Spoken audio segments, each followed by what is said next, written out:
ಹಿರಿಯರೊಂದು ಮಾತು ಹೇಳಿದ್ದುಂಟು. ರುದ್ರಂ ಸಮಾಶ್ರಿತಾ ದೇವಾ, ಅರ್ಥ ಆಗುತ್ತೆ ಅಂತ ಭಾವಿಸ್ತೇನೆ. ದೇವಾ ರುದ್ರಂ ಸಮಾಶ್ರಿತಾ, ಎಲ್ಲ ಇಂದ್ರಾದಿ ಪಾರ್ವತ್ಯಾದಿ ಸಮಸ್ತ ದೇವತೆಗಳು ರುದ್ರಂ ಸಮಾಶ್ರಿತಾ, ರುದ್ರದೇವರನ್ನು ಆಶ್ರಯಿಸಿಕೊಂಡಿದ್ದಾರೆ. ರುದ್ರಂ ಸಮಾಶ್ರಿತಾ ದೇವಾ, ರುದ್ರ ಬ್ರಹ್ಮಾಣಂ ಆಶ್ರಿತಃ, ರುದ್ರೋ ಬ್ರಹ್ಮಾಣಂ ಆಶ್ರಿತಃ. ಚತುರ್ಮುಖ ಬ್ರಹ್ಮದೇವರನ್ನು ರುದ್ರದೇವರು ಆಶ್ರಯಿಸಿಕೊಂಡಿದ್ದಾರೆ ಅಂದರೆ ಪರಂಪರೆಯ ಇತರ ದೇವತೆಗಳು ಆಶ್ರಯಿಸಿದ್ದಾರೆ ಅಂತಾಯಿತು. ಮುಂದೆ ಅಲ್ಲಿ ಏನುಂಟು? ಬ್ರಹ್ಮ ಮಾಂ ಆಶ್ರಿತಃ ನಿತ್ಯಂ ನ ಅಹಂ ಕಂಚಿತ್ ಉಪಾಶ್ರಿತಃ. ಬ್ರಹ್ಮನು ನನ್ನನ್ನು ಆಶ್ರಯಿಸಿಕೊಂಡಿದ್ದಾನೆ. ಬ್ರಹ್ಮ ಮಾಂ ಆಶ್ರಿತಃ ನಿತ್ಯಂ, ಅಹಂ ನಾನು ಕಂಚಿತ್ ನ ಉಪಾಶ್ರಿತ, ನಾನು ಯಾರನ್ನೂ ಕೂಡ ಆಶ್ರಯಿಸಿಕೊಂಡಿಲ್ಲ ಅಂತ. ಮಧ್ಯದಲ್ಲಿ ಲಕ್ಷ್ಮಿಯಲ್ಲಿ ಹೋದಳು. ಈಗ ಎಲ್ಲ ದೇವತೆಗಳು ರುದ್ರದೇವರನ್ನು, ರುದ್ರದೇವರು ಬ್ರಹ್ಮದೇವರನ್ನು, ಬ್ರಹ್ಮದೇವರು ದೇವರು ಹೇಳುವ ಮಾತು ಇದು, ದೇವರದ್ದೇ ಮಾತು. ಬ್ರಹ್ಮ ಮಾಂ ಉಪಾಶ್ರಿತ, ಮಾಂ ಅಂದರೆ ನನ್ನನ್ನು, ಬ್ರಹ್ಮ ಮಾಂ ಉಪಾಶ್ರಿತ. ಚತುರ್ಮುಖ ಬ್ರಹ್ಮನು ನನ್ನನ್ನು ಆಶ್ರಯಿಸಿಕೊಂಡಿದ್ದಾನೆ, ನಾನು ಯಾರನ್ನು ಕೂಡ ಆಶ್ರಯಿಸಿಕೊಂಡಿಲ್ಲ. ಲಕ್ಷ್ಮೀ ಗೋವಿಂದ, ಲಕ್ಷ್ಮೀ ಸುದ್ದಿಯೇ ಇಲ್ಲ ಇಲ್ಲಿ. ಅದಕ್ಕಂದ್ರು ಚೂರು ನಿಧಾನಕ್ಕೆ ಹೇಳಬೇಕು ಅಂತಂದರು. ಏನು ದೇವರನ್ನು ಮಾತಿನಲ್ಲಿ ಎಂದು ತಪ್ಪಿ ಬೀಳುವವಲ್ಲ. ಒಂದು ಮಾತನ್ನು ಹೇಳಿದ ಮೇಲೆ ಹಿಂತೆಕೊಳ್ಳಿ ಅಂತ ಯಾರು ಗಲಾಟೆ ಮಾಡಲಿಕ್ಕಿಲ್ಲ, ಹಿಂದೆ ತೆಗೊಳ್ಳುವ ಪ್ರಸಂಗನೂ ಇಲ್ಲ. ಬ್ರಹ್ಮ ಚತುರ್ಮುಖನು ಮಾಂ, ಮಾಂ ತೇಳಿ ಲಕ್ಷ್ಮಿಗೆ ಹೆಸರು, ಮಾಂ ತೇಳಿ ತಾಯಿಗೆ ಹೆಸರು. ಹಿಂದಿಯಲ್ಲಿ ಮಾ ಅಂತೇವೆ ಅಲ್ವ, ಅಮ್ಮನನ್ನು ಮಾ ಎನ್ನುವ ಶಬ್ದದಿಂದ ಕರೀತೇವೆ. ಈ ಸಂಸ್ಕೃತದಲ್ಲಿ ಮಾತಾ ಅಂತ ಕರೆದ್ರು. ಹಿಂದಿಯವರು ನಮಗೊಂದು ಸ್ಪೆಷಲ್ ಬೇಕು ಅಂತಂದರು, ತಕಾರ ಬಿಟ್ಟುಬಿಟ್ರು, ಮಾ ಅಂತ ಕರೆದ್ರು. ಆದರೆ ಮಾ ಅಂಥೇಳಿ ಯಾರಿಗೆ ಹೆಸರು? ಅಮ್ಮನಿಗೆ ಹೆಸರು. ನಮಗೆಲ್ಲ ತಾಯಿ ಸ್ಥಾನದಲ್ಲಿ ಇರುವವಳು ಯಾರು ಅಂತಂದರೆ ಲಕ್ಷ್ಮಿ. ಆದ್ದರಿಂದ ಏನಾಯ್ತು? ಈಗ ಬ್ರಹ್ಮ ಚತುರ್ಮುಖನು ಮಾಂ ಲಕ್ಷ್ಮಿಯನ್ನು ಆಶ್ರಯಿಸಿದ್ದಾನೆ. ಆಯಿತಾ, ಲಕ್ಷ್ಮಿ ಬಂದಳಲ್ಲ. ಇನ್ನು ಮುಂದೆ ಲಕ್ಷ್ಮಿ ನನ್ನನ್ನು ಆಶ್ರಯಿಸಿದ್ದಾಳೆ ಅಂತ ಆಗಬೇಕಲ್ಲ. ಲಕ್ಷ್ಮಿಯನ್ನು ಏನು ಕರೆದ್ರು ಗೊತ್ತಾ? ಅಲ್ಲಿ ನಿತ್ಯಂ ಎನ್ನುವ ಶಬ್ದದಿಂದ ಕರೆದರು ಲಕ್ಷ್ಮಿಯನ್ನು. ನಿತ್ಯಂ, ನಿತ್ಯಳಾದ ಲಕ್ಷ್ಮಿ. ಅದೇನು ಲಕ್ಷ್ಮಿಯನ್ನು ನಿತ್ಯ ಶಬ್ದದಿಂದ ಕರೀತೀರಾ ಅಂದರೆ, ಹೌದು, ಲಕ್ಷ್ಮಿಗೆ ಹುಟ್ಟು ಇಲ್ಲ, ಲಕ್ಷ್ಮಿಗೆ ಉತ್ಪತ್ತಿ ಇಲ್ಲ. ನಿಮ್ಮಂತೆ ವಾಸನೆ ಬರುವ ದೇಹ ಹಿಡ್ಕೊಂಡು ಲಕ್ಷ್ಮಿ ತಾನು ಭೂಮಿಗೆ ಬರುವವಳಲ್ಲ. ಭೂಮಿಗೆ ಬರೋದಿಲ್ವೋ? ಬರ್ತಾಳೆ. ಲಕ್ಷ್ಮಿಯು ಬರ್ತಾಳೆ, ನಾರಾಯಣನು ಬರ್ತಾನೆ, ಇಬ್ಬರು ಕೂಡ ಭೂಮಿಗೆ ಬರ್ತಾರೆ. ಹೇಗೆ ಬರ್ತಾರೆ? ಅಲ್ಲಿ ಹೇಗಿದ್ದಾರೋ ಹಾಗೇ ಬರ್ತಾರೆ. ನಮ್ಮಲ್ಲಿ ಮಾತ್ರ ಏನು ಪರದೆಯ ಹಿಂಬದಿಯಲ್ಲಿ ನಮ್ಮದು ನಿಜವಾದ ವೇಷದಲ್ಲಿರ್ತೇವೆ. ಪರದೆಯ ಮುಂಬದಿಗೆ ಬರುವಾಗ, ಅಂದರೆ ನಾಟಕಕ್ಕೆ ಬರುವಾಗ, ವೇದಿಕೆಗೆ ಬರುವಾಗ ಬೇರೆ ವೇಷ ತೊಟ್ಟುಕೊಂಡು ಬರ್ತೇವೆ. ದೇವರು ಹಾಗಲ್ಲ. ಪರದೆಯ ಹಿಂದೆ ಇರುವಾಗ ಹೇಗೋ ಏನು ವೇಷಭೂಷಣಗಳು, ಪರದೆಯ ಮುಂದೆ ಬರುವಾಗಲೂ ಕೂಡ ಅದೇ ವೇಷಭೂಷಣಗಳು. ಪರದೆಯ ಹಿಂದೆ ಅಂತಂದರೆ ಮೇಲಿನ ಲೋಕ, ಪರದೆಯ ಮುಂದೆ ಅಂತಂದುಬಿಟ್ರೆ ಭೂಲೋಕ. ದೇವರದ್ದು ನಾಟಕ ಅಂತ ನಾವು ಹೇಳೋದುಂಟು. ನಾಟಕಕ್ಕೆ ಆವಾಗ ಗೋಸುಂಬೆಗಳಂತೆ ಬಣ್ಣ ಬದಲಿಸುವುದು ನಾವು ಮಾತ್ರ. ಅದಕ್ಕೆ ಗೋಸುಂಬೆ ಅಂತ ಹೆಸರು. ಏನು? ಹಳದಿ ಎಲೆಯ ಮರವ ಆ ಪ್ರಾಣಿಗೆ ಹಳದಿ ಬಣ್ಣ ಅಂತಂದೆ, ಹಸಿರು ಎಲೆಯ ಮರವ ಆ ಪ್ರಾಣಿಗೆ ಹಸಿರು ಎಲೆ ಬಂತು. ಇದಕ್ಕೆ ನಮ್ಮದೇ ಒಂದೇ ದಂಡ, ಗಾಳಿ ಬಂದಂತೆ ಕೊಡೆ ಹಿಡಿಯೋದು ಅಂತ ಅರ್ಥ. ಅವರು ಬಂದ್ರೆ ಜೈ, ಇವರು ಬಂದ್ರೆ ಜೈ. ರಾವಣ ಬಂದ್ರೆ ನಿನಗೂ ಜಯ ಆಗಲಿ ಅಂತ, ರಾಮ ಬಂದ್ರೆ ನಿನಗೂ ಜಯ ಆಗಲಿ ಅಂತ. ಅಂಥವ್ರು ಎಷ್ಟು ಕಾಲ ಬಾಳ್ತಾರೆ ಅಂತ ಕೇಳ್ತಾರೆ. ರಾವಣನಿಗೂ ಜೈಕಾರ, ರಾಮನಿಗೂ ಜೈಕಾರ ಹಾಕೋರು. ನಾವೆಲ್ಲ ಅದರಿಂದ ಹೆಚ್ಚು ಕಾಲ ಬಾಳುವುದೇ ಇಲ್ಲ ನಾವು. ಯಾಕೆ? ನಾವೆಲ್ಲ ಕಾಲಕ್ಕೆ ನಾವು ವೇಷವನ್ನು ಬದಲಿಸಿಕೊಂಡು ಬರುವವರು. ಆದರೆ ಲಕ್ಷ್ಮೀನಾರಾಯಣರು ಎಂದೂ ಕೂಡ ತಮ್ಮ ಜೀವನದಲ್ಲಿ ವೇಷವನ್ನು ಬದಲಿಸಿದವರಲ್ಲ. ಅಲ್ಲಿರುವಾಗ, ತಮ್ಮ ಲೋಕದಲ್ಲಿ ಇರುವಾಗ ಯಾವ ವೇಷಭೂಷಣದಿಂದ ಇದ್ದರೋ, ಯಾವ ದೇಹದಿಂದ ಇದ್ದರೋ, ಅವರ ದೇಹವನ್ನು ಏನು ಅಂತ ಕರೀತೇವೆ ನಾವು? ಜ್ಞಾನಾನಂದಮಯ ದೇಹ ಅಂತ ಕರೀತೇವೆ. ಪಂಚಭೂತಗಳಿಂದ ನಿರ್ಮಾಣವಾದ ದೇಹ ಅವರದ್ದಲ್ಲ, ವಾಸನೆ ಬರತಕ್ಕಂಥ ದೇಹ ಅವರದ್ದಲ್ಲ. ಆದರೆ ಜ್ಞಾನಮಯ, ಆನಂದಮಯ, ಅದೇ ದೇಹದಿಂದ ಅವರು ಭೂಮಿಗೂ ಕೂಡ ಬರುವುದು. ಆದ್ದರಿಂದ ಅವರು ನಿತ್ಯ ನಿತ್ಯ ನಿತ್ಯ ನಿತ್ಯ ಮುಕ್ತಳೇ ನಿರ್ವಿಕಾರಳೇ. ಹರಿಕಥಾಮೃತ ಸಾರದಲ್ಲಿ ಜಗನ್ನಾಥದಾಸರು ಲಕ್ಷ್ಮಿಯನ್ನು ಹೊಗಳಿದ ಕ್ರಮ ನಿತ್ಯ ಮುಕ್ತಳೇ. ಆದರೆ ಯಾರವಳು? ನಿತ್ಯಳು. ಆ ನಿತ್ಯಂ, ನಿತ್ಯಳಾಗಿರತಕ್ಕಂಥ ಲಕ್ಷ್ಮಿ. ಪುನಃ ಇಟ್ಟುಕೊಳ್ಳಿ, ಮಾಂ ಆಶ್ರಿತ, ನನ್ನನ್ನು ಆಶ್ರಿತಗೊಂಡು. ಮಾಮಿ ಅನ್ನೋದನ್ನು 2 ಸಲ ಇಟ್ಟುಕೊಳ್ಳಿ. ಮಾಂ ನನ್ನನ್ನು ಆಶ್ರಯಿಸಿಕೊಂಡಿದ್ದಾಳೆ, ನಾನು ಯಾರನ್ನು ಆಶ್ರಯಿಸಿಕೊಂಡಿಲ್ಲ ಅಲ್ವೋ. ಹಾಗಾದರೆ ಇಲ್ಲಿ ಏನುಂಟಾಗಿದೆ, ಇಲ್ಲಿ ಏನು ಕರೀತಾರೆ, ಲಕ್ಷ್ಮೀ ಎನ್ನುವ ಶಬ್ದದಿಂದ ಕರೀತಾರೆ. ಏನು ಹೇಳ್ತಾರೆ ಅಲ್ಲಿ ಅಂತಂದರೆ, ದೇವೇಶು ಧಾತ, ದೇವತೆಗಳಿಗೆ ಚತುರ್ಮುಖ ಬ್ರಹ್ಮ ದೊಡ್ಡವನು, ಚತುರ್ಮುಖ ಬ್ರಹ್ಮನಿಗೆ ಅಸ್ಯ ಲಕ್ಷ್ಮೀ, ಹಿಂದೆ ಯಾವ ಲಕ್ಷ್ಮಿಯನ್ನು ಮಾಯಾ ಶಬ್ದದಿಂದ ಕರೆದ್ರೋ ಅದೇ ಲಕ್ಷ್ಮಿಯನ್ನು ಈಗ ತನ್ನ ಹೆಂಡತಿಯನ್ನು ದೇವರು ಲಕ್ಷ್ಮೀ ಎನ್ನುವ ಶಬ್ದದಿಂದ ಕರೀತಾನೆ. ಯಾಕೆ ಕರೆದ ತನ್ನ ಹೆಂಡತಿಯನ್ನು ಈಗ ಲಕ್ಷ್ಮೀ ಅಂತ ಯಾಕೆ ಕರೆದ, ಮಾಯಾಶವ ಯಾಕೆ ಕರೆದ ಅಂತ ಗೊತ್ತಾಯಿತು. ಲಕ್ಷ್ಮೀ ಎನ್ನುವ ಶಬ್ದದಿಂದ ಯಾಕೆ ಕರೆದ, ಚತುರ್ಮುಖ ಬ್ರಹ್ಮನಿಗಿಂತ ದೊಡ್ಡವಳಾಗಬೇಕಲ್ವ ಅವಳು. ಚತುರ್ಮುಖ ಬ್ರಹ್ಮ ಅವಳ ಕಾಲಿಗೆ ಬೀಳ್ತಾನಲ್ವೋ, ಆದ್ದರಿಂದ ಚತುರ್ಮುಖ ಬ್ರಹ್ಮನಿಗಿಂತ ಅವಳು ದೊಡ್ಡವಳಾಗಬೇಕಲ್ವೋ.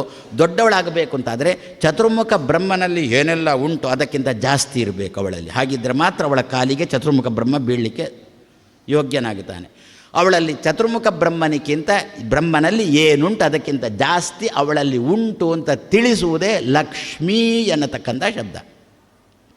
ಲಕ್ಷ್ಮೀ ಅಂದರೆ ಏನು, ಶಬ್ದಕ್ಕರ್ಥ ಏನು? ಹಿರಿಯರೊಂದು ಮಾತಂದರು, ಲಕ್ಷ್ಮೀಂ, ಅವರು ಹೇಳಿದ ಮಾತು, ಲಕ್ಷ್ಮೀಂ ಲಕ್ಷಣ ಸಂಪನ್ನಾಂ. ಹಿರಿಯರು ಹೊಗಳಿದ್ದು ಲಕ್ಷ್ಮಿಯನ್ನು, ಲಕ್ಷ್ಮೀಂ ಲಕ್ಷಣ. ಒಂದು ಹೆಣ್ಣು ಅಂತಾದರೆ ಅವಳಿಗೆ ಏನೆಲ್ಲ ಲಕ್ಷಣಗಳು ಇರಬೇಕೋ ಆ ಎಲ್ಲ ಲಕ್ಷಣಗಳಿಂದ ಕೂಡಿದವಳು ಲಕ್ಷ್ಮೀಂ ಲಕ್ಷಣ ಸಂಪನ್ನಾಂ. ಮುಂದೆ ಬರುತ್ತೆ ಲಕ್ಷ್ಮಣ ಅಗ್ರಜ ಕಾಂಕ್ಷಿಣಿ ಅಂತ ಮುಂದೆ ಬರುತ್ತೆ. ಲಕ್ಷ್ಮಣನ ಅಗ್ರಜ ಅಂದರೆ ರಾಮಚಂದ್ರ, ಅವನನ್ನು ಅಪೇಕ್ಷೆ ಪಡುವಳು ಅಂತ ಮುಂದೆ ಬರುತ್ತೆ. ಆದರೆ ಲಕ್ಷ್ಮೀ ಏನು, ಹೆಣ್ಮಗಳ ಲಕ್ಷಣ ಏನು ತಂದುಬಿಟ್ರೆ ಹಿರಿಯರು ತುಂಬ ಹೇಳಿದ್ದಾರೆ ಹೆಣ್ಮಗಳ ಲಕ್ಷಣ. ಅದರಲ್ಲಿ ಒಂದು ಲಕ್ಷಣ ನಮ್ಮಲ್ಲಿ ಇಲ್ಲ ಅಂತ ಹೇಳೋದಕ್ಕೋಸ್ಕರ ಒಂದು ಲಕ್ಷಣ ಹೇಳ್ತೇನೆ. ಏನು ತಂದುಬಿಟ್ರೆ, ಕೇಶವತೀ ನಾರಿ ಅಂತ ಹಿರಿಯರು ಹೇಳಿದ ಮಾತು. ತಲೆ ತುಂಬ ಕೂದಲು, ಇನ್ನು ತಲೆ ತುಂಬ ತಲೆ ಕೂದಲು ಅಂತ ಹೇಳಿಬೇಡಿ, ತಲೆ ತುಂಬ ಕೂದಲು ಸಾಕು. ತಲೆ ತುಂಬ ಕೂದಲು ಇರುವವಳಾಗಬೇಕಂತೆ, ನಾಗವೇಣಿ ಅಂತ ಕರೆಯಲ್ಪಡಬೇಕಂತೆ ಅವಳು. ತುಂಬ ಉದ್ದವಾದ ಕೂದಲು, ಚತುಷ್ಕಪರ್ದ ಯಾ ದೇವಿ, 4 ಜಡೆ ಹಾಕಲಿಕ್ಕೆ ಬೇಕಾದ ಕೂದಲು ಇರಬೇಕಂತೆ ತಲೆಯಲ್ಲಿ. ಹಾಗಿದ್ದರೆ ಉತ್ತಮ ಮಟ್ಟದ ಹೆಣ್ಮಗಳು ಅಂತ ಅರ್ಥ. ದೇವರು ಏನು ಮಾಡ್ತಾನೆ ಗೊತ್ತಾ, ಅವನಿಗೆ ಎಷ್ಟು ಮತ್ಸರ ನಮ್ಮ ಹೆಣ್ಮಕ್ಕಳ ಮೇಲೆ ಅಂತಂದರೆ, ಯಾರಿಗೆ ಜಡೆ ಹಾಕ್ಕೊಂಡು ಒಳ್ಳೆಯ ಲಕ್ಷಣಭರಿತವಾಗಿ ಇರಬೇಕು ಅಂತ ಆಸೆ ಉಂಟು ಅವರಿಗೆ ಇಷ್ಟೇ ಉದ್ದದ ಕೂದಲು ಕೊಟ್ಟಿರ್ತಾರೆ. ಯಾರಿಗೆ ಜಡೆ ಕಟ್ಟುವುದು ಅಂತಂದರೆ ಅಲರ್ಜಿಯೋ, ಜಡೆ ಕಟ್ಟಲಿಕ್ಕೆ ಸುತರಾಮ್ ಕೇಳುವುದಿಲ್ಲವೋ ಅವ್ರಿಗೆ ಇಷ್ಟುದ್ದದ ಕೂದಲು. ಅವರು ಆ ಕೂದಲನ್ನು ಬಾಚುವುದೂ ಇಲ್ಲ, ಏನೂ ಇಲ್ಲ, ಎಲ್ಲ ಹೀಗೆ ಬಿಟ್ಟುಕೊಂಡು ಬಿಡ್ತಾರೆ. ಅದಕ್ಕೆ ನಮ್ಮಲ್ಲಿ ಒಂದು ಹೆಸರುಂಟು, ಕುಡುಪಲ್ಭೂತ ಅಂತ.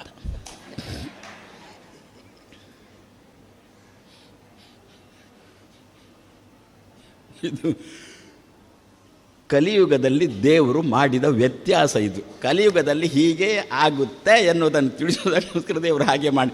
ಆದ್ದರಿಂದ ಬೇಕೋ ನಮ್ಮ ಮಕ್ಕಳಿಗೆ ಉದ್ದವಾದ ಕೂದಲು ಬೇಕೋ ಅಲ್ಲ, ಬೇಕು. ಹೆಣ್ಣುಮಕ್ಕಳಿಗೆ ತಲೆ ತುಂಬ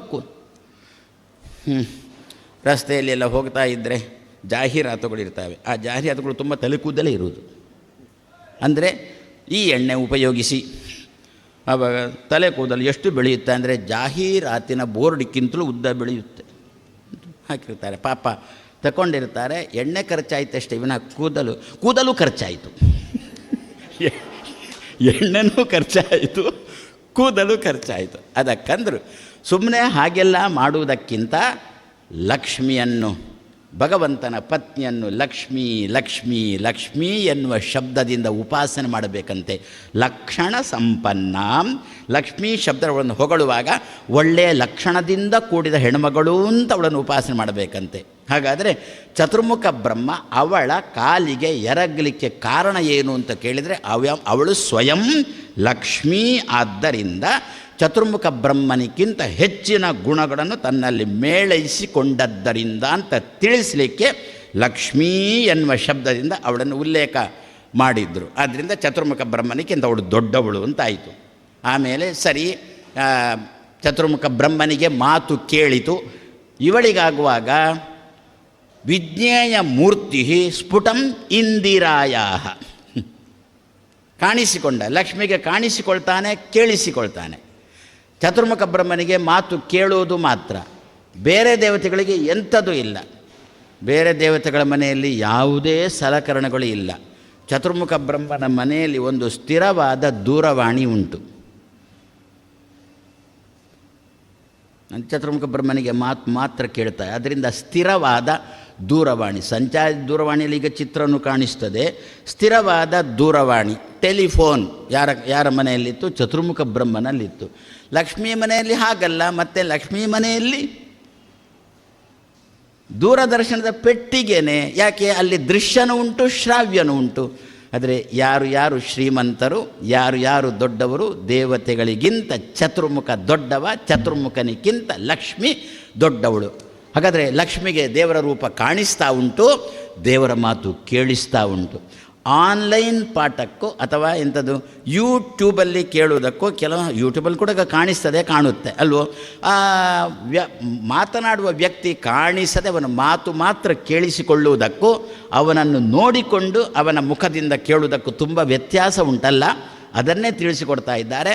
ಬರೇ ಕೇಳುವಿಕೆಯಿಂದ ಅರ್ಥೈಸಿಕೊಳ್ಳುವಾಗ ಏನು ಸಂತೋಷನೋ ಅದಕ್ಕಿಂತ ಹೆಚ್ಚಿನ ಸಂತೋಷ ನೋಡಿಕೊಂಡು ನಾವು ಮಾತನ್ನು ಕೇಳುವಾಗ. ಮಾತಾಡುವ ವ್ಯಕ್ತಿಯನ್ನು ನೋಡಿಕೊಂಡು ನಾವು ಮಾತನ್ನು ಕೇಳುವಾಗ ಹೆಚ್ಚಿನ ಸಂತೋಷ. ಅದನ್ನು ಲಕ್ಷ್ಮಿಗೆ ಆಗಿದೆ ಅಂತ ತಿಳಿಸಿಕೊಡುವುದಕ್ಕೋಸ್ಕರ ಅವಳನ್ನು ಇಂದಿರಾ ಎನ್ನುವ ಶಬ್ದದಿಂದ ಕರೆದರು. ಇಂದಿವತ್ ರಾಜತೆ ಇತಿ ಇಂದಿರಾ. ಇಂದಿರಾ ಗೊತ್ತು ನಮಗೆ, ಹೆಸರು ಗೊತ್ತು. ಇಂದಿ ಅಂದರೆ ಏನರ್ಥ? ಇಂದಿ ಅಂದರೆ ಕಟ್ಟಿಗೆ. ಇಂದಿ ಅಂದರೆ ಏನರ್ಥ? ಇಂದಿ ಅಂದರೆ ಇಂಧನ. ಇಂಧನ ಯಾವ ಇಂಧನ? ಬೆಂಕಿ ಹಿಡಿದ ಇಂಧನ. ಇಂಧನ ಅಂದರೆ ಇದ್ದಿಲು ತಾನೆ. ಕನ್ನಡದಲ್ಲಿ ಇದ್ದಿಲು, ಸಂಸ್ಕೃತದಲ್ಲಿ ಇಂಧನ ಅಷ್ಟೇ. ಇಂಧನ, ಇದ್ದಿಲು, ಬೆಂಕಿ ಹಿಡಿದ ಇದ್ದಿಲು. ಬೆಂಕಿ ಹಿಡಿದ ಇದ್ದಿಲು ಎಷ್ಟು ಚೆನ್ನಾಗಿ ಶೋಭಿಸ್ತದೋ ಅದೇ ರೀತಿಯಲ್ಲಿ ದೇವರ ರೂಪವನ್ನು ಕಂಡು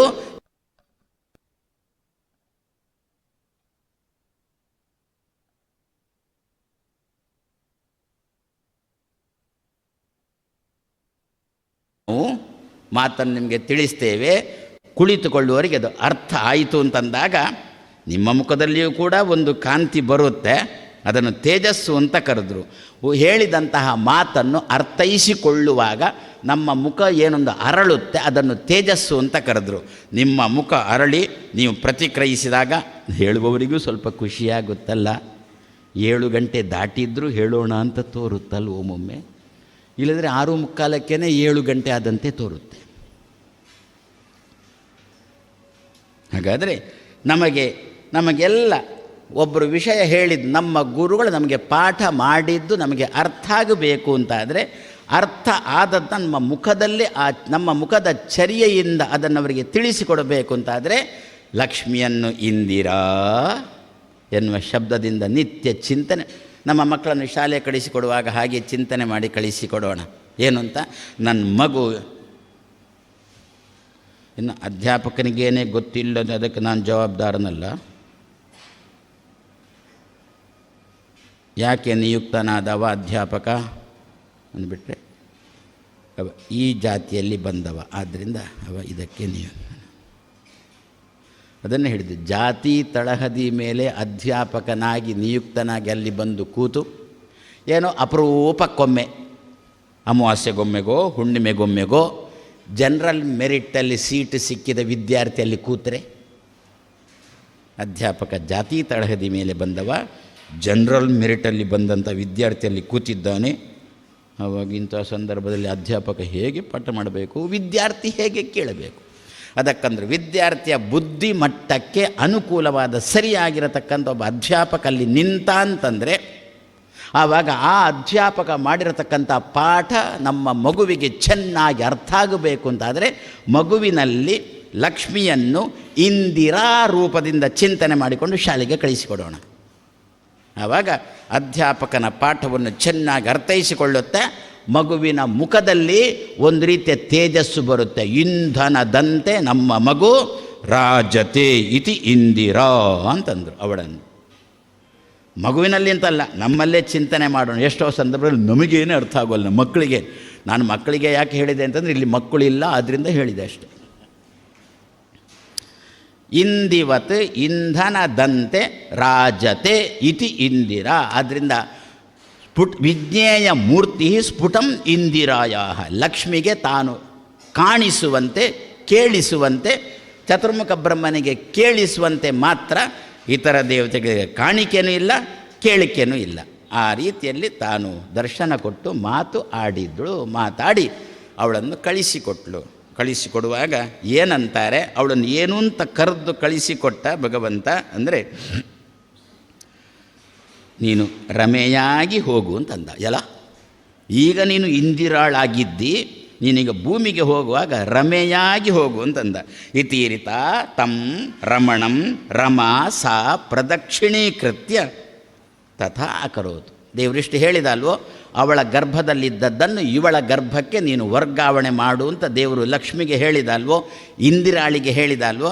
ಇಂದಿರಾಳು ತಾನು ರಮಾ ಎನ್ನುವ ರೂಪ ಹೆಸರಿನಿಂದ ದೇವರ ಬಾಯಿಂದ ಹೇಳಿಸಿಕೊಂಡು ಅಲ್ಲಿಂದ ಹೊರಟ್ಲು. ಯಾಕೆ ರಮಾ ಎನ್ನುವ ರೂಪದಿಂದ ಹೊರಟ್ಲು? ಏನು ಕೆಲಸ ಆಗಬೇಕು? ಇವಳ ದೇವಕಿ ಗರ್ಭದಲ್ಲಿದ್ದಂತಹ 3 ತಿಂಗಳ ಕಾಲ ದೇವಕಿಯ ಗರ್ಭದಲ್ಲಿ ಕೂತಿರುವ ಆ ಮಗುವನ್ನು ರೋಹಿಣಿಯ ಗರ್ಭಕ್ಕೆ ವರ್ಗಾವಣೆ ಮಾಡಬೇಕು. ಇಲ್ಲಿಯೂ ದೇವರು ಬರಲಿಕ್ಕಿದ್ದಾನೆ, ಅಲ್ಲಿಯೂ ದೇವರು ಬರಲಿಕ್ಕಿದ್ದಾನೆ.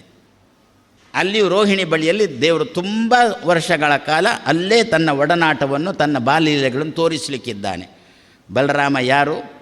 ಶೇಷ ಯಾರು? ನಾವು ಮೊನ್ನೆಯಿಂದ ನೋಡಿಕೊಂಡು ಬಂದಿದ್ದೇವೆ. ಶೇಷ ಯಾರು ಅಂತಂದರೆ, ನಮ್ಮ ಯಾವುದನ್ನು ತಿಳ್ಕೊಳ್ಬೇಕು ಅಂತ ಅಪೇಕ್ಷೆ ಪಟ್ಟಿದ್ದೇವೋ ಅದರ ತಿಳುವಳಿಕೆಗೆ ಸಾಧನ ಶೇಷ. ಸದ್ಯ ತಿಳ್ಕೊಂಡ್ರೆ ದೇವರನ್ನು ತಿಳ್ಕೊಳ್ಳೋದು ತಾನೇ. ದೇವರನ್ನು ಅಂತಲ್ಲ, ಲೋಕದಲ್ಲಿ ನಮ್ಮ ಪುಸ್ತಕದಲ್ಲಿದ್ದಂಥ ವಿಷಯವನ್ನು ತಿಳ್ಕೊಳ್ಳಬೇಕು ನಮಗೆ ಅಪೇಕ್ಷೆ ಇದ್ದರೆ ಅದಕ್ಕೆ ಮೊದಲಿನ ಸಾಧನ ಶೇಷ. ಈಗ ಏನಾಗಬೇಕು? ದೇವಕಿಗೂ ದೇವರ ತಿಳುವಳಿಕೆ ಬರಬೇಕಾ? ದೇವಕಿಯ ಗರ್ಭದಲ್ಲಿ ದೇವರು ಬರಬೇಕಾ? ಅದಕ್ಕೋಸ್ಕರ 3 ತಿಂಗಳು ಅಲ್ಲಿ ಕೂತನ ಬಲರಾಮ. ಇನ್ನು ರೋಹಿಣಿಗೂ ಕೂಡ ದೇವರ ತಿಳುವಳಿಕೆ ಬರಬೇಕಾ? ರೋಹಿಣಿಯ ಬಳಿಯಲ್ಲಿ ಕೂಡ ಕೃಷ್ಣ ತನ್ನ ಬಾಲ್ಯಲೀಲೆಗಳನ್ನು ತೋರಿಸಬೇಕಾ? ಅವಳಿಗೂ ಕೃಷ್ಣ ಅಂದರೆ ಯಾರು ಅಂತ ಜ್ಞಾನ ಬರಬೇಕಾ? ಅದಕ್ಕೋಸ್ಕರ ಏನಾಗಬೇಕು ಈಗ ಅಂತಂದು ಬಿಟ್ಟರೆ, ಇಲ್ಲಿದ್ದಂಥ ಬಲರಾಮ ಅಲ್ಲಿಗೂ ಹೋಗಬೇಕಾ? ಅಲ್ಲಿಗೆ ಹೋಗಿ ಅವಳನ್ನು ಖುಷಿಪಡಿಸಬೇಕಾ? ಇಲ್ಲಿದ್ದಾಳೆ ಸದ್ಯ ಈಗ ಬಲರಾಮ, ದೇವಕಿ ಗರ್ಭದಲ್ಲಿ ಇದ್ದಾನೆ ಬಲರಾಮ. ದೇವಕಿಗೆ ದೇವರ ತಿಳುವಳಿಕೆ ಬರಲಿಕ್ಕೆ ಅನುಕೂಲ ಆಗಲಿ ಅಂತ ಹೇಳಿಕೊಂಡು ಬಲರಾಮ ಶೇಷ ತಾನು ದೇವಕಿಯ ಗರ್ಭದಲ್ಲಿ ಕೂತಿದ್ದಾನೆ. ತಿಳುವಳಿಕೆ ಅವಳಿಗೂ ಬರಬೇಕು. ಅದಕ್ಕೋಸ್ಕರ ಇಲ್ಲಿಂದ ಇವ ಮಗುವನ್ನು ತೆಗೆದು, ಗರ್ಭವನ್ನು ತೆಗೆದು ಅಲ್ಲಿಡಬೇಕು. ಅಲ್ಲಿಟ್ಟಾಗ ರೋಹಿಣಿಗೆ ಖುಷಿ ಆಯಿತಾ? ನನಗೂ ಕೂಡ ದೇವರ ತಿಳುವಳಿಕೆ ಬರಲಿಕ್ಕೆ ಬೇಕಾದ ಸಲಕರಣೆಗಳು ನನಗೂ ಸಿಕ್ಕಿತು ಅಂತ ಹೇಳಿಕೊಂಡು ಅವಳಿಗೂ ಖುಷಿ ಆಯಿತಾ? ಅವಳನ್ನು, ರೋಹಿಣಿಯನ್ನು ರಮಯತಿ ಇತಿ ರಮಾ. ರೋಹಿಣಿಗೂ ನಿಮಗೊಂದು ಉದಾಹರಣೆ ಹೇಳ. ಪರೀಕ್ಷೆಗೆ ಕ್ವಶನ್ ಪೇಪರ್ ಕೊಟ್ಟಿದ್ದಾರೆ, ಉತ್ತರ ಬರೀಬೇಕು. ಇವನೋ ಪ್ರಶ್ನೆ ಪತ್ರಿಕೆ ಕೈಗೆ ತೆಕೊಂಡದ್ದೇ ತಡ, ಎಲ್ಲ ಒಮ್ಮೆ ನೋಡಿ ದಬ ದಬ ಅಂತ ಬರೀತಾನೆ ಇದ್ದಾನೆ. ತಲೆ ಕೆಳ ಹಾಕಿ ಬರೀಲಿಕ್ಕೆ ಶುರು ಮಾಡಿದವ ಕೊನೆ ಪ್ರಶ್ನೆ ಮುಗಿದ ಮೇಲೇ ತಲೆ ಎತ್ತಿದ್ದು. ಇನ್ನೊಬ್ಬನ ಪಕ್ಕದಲ್ಲಿ ಕೂತು ಇನ್ನೊಬ್ಬನಿಗೂ ಕ್ವಶನ್ ಪೇಪರ್ ಕೈಗೆ ಸಿಕ್ಕಿದೆ, ಪ್ರಶ್ನೆ ಪತ್ರ ಹಿಡ್ಕೊಂಡಿದ್ದಾನೆ. ಆ ಟೀಚರ್ ಎಲ್ಲಿದ್ದಾರೆ ಅಂತ ನೋಡ್ತಿದ್ದಾನೆ. ಅವ್ರೊಬ್ಬರು ಟೀಚರ್ ಗ್ರಹಚಾರ, ಅವರು ಎದುರೇ ನಿಲ್ದಿದ ಅಲ್ಲ, ಹಿಂದಿನಿಂದ ನಿಲ್ಲುವುದು ಆ ಟೀಚರ್. ನಿಜವಾದ ಟೀಚರ್ ಅಂತಾದರೆ, ಇನ್ನು ಜಾತಿ ದಡ ಬಂದ ಟೀಚರ್ ಅಂತ ಅದು ಎದುರಿಗೆ ನಿಂತಿರ್ತಾನೆ. ನಿಜವಾಗಿ ಎಲ್ಲಿರಬೇಕು? ಮಕ್ಕಳು ಉತ್ತರ ಬರೆಯುವಾಗ, ಪ್ರಶ್ನೆ ಪತ್ರಿಕೆಯಲ್ಲಿ ಪ್ರಶ್ನೆಗಳಿಗೆ ಉತ್ತರ ಬರೆಯುವಾಗ ಕೆಲವರು ಪ್ರಶ್ನೆಗಳನ್ನೇ ಬರೆಯೋದುಂಟು. ಯಾಕೆ ಅಂದರೆ ಹಿಂದಿನ ದಿವಸ ಅಮ್ಮ ಕೇಳಿದಳು, ಎಲ್ಲ ಪ್ರಶ್ನೆಗಳನ್ನು ಬರೆದಿತ್ತು ತಾನೇ ಅಂತ ಅಮ್ಮ ಕೇಳಿದಳು. ಮರು ದಿವಸ ಏನು ಮಾಡಿದ? ಎಲ್ಲ ಪ್ರಶ್ನೆಗಳನ್ನು ಬರೆದ. ಮನೆಗೆ ಬಂತು, ಡುಮ್ಕಿ. ಅಮ್ಮ ಕೇಳಿದಳು, ಏನಾಯಿತು ಫಲಿತಾಂಶ ಏನಾಯಿತು? ಡುಮ್ಕಿಯಿಂದ. ಯಾಕೆ ಡುಮ್ಕಿ? ಅಲ್ಲ, ಉತ್ತರವನ್ನು ಬರೀಬೇಕ, ನಾನು ಪ್ರಶ್ನೆ ಮಾತ್ರ ಬರೆದದ್ದು. ನಾನು ಉತ್ತರವನ್ನು ಬರೀಬೇಕಂತ ನಾನು ಪ್ರಶ್ನೆ ಮಾತ್ರ ಬರೆದದ್ದು ಅಂತಂದು. ಪ್ರಶ್ನೆ ಪತ್ರಿಕೆ ಕೈಗೆ ಸಿಕ್ಕಿತಾ? ಕೈಗೆ ಆಚೀಚೆ ನೋಡ್ತಾ ಇದ್ದಾನ, ಉತ್ತರ ಸಿಗ್ತಾ ಇಲ್ಲ, ಉತ್ತರ ನೆನಪಾಗ್ತಾ ಇಲ್ಲ. ಯಾಕೆ ಅಂತಂದುಬಿಟ್ರೆ, ಪರೀಕ್ಷೆ ಶುರುವಾಗುವ ಹಿಂದಿನ ದಿವಸ ಹೀಗೆ ತಲೆ ಕೆಳಗೆ ಹಾಕಿ ಮೊಬೈಲ್ ಹಿಡ್ಕೊಂಡವ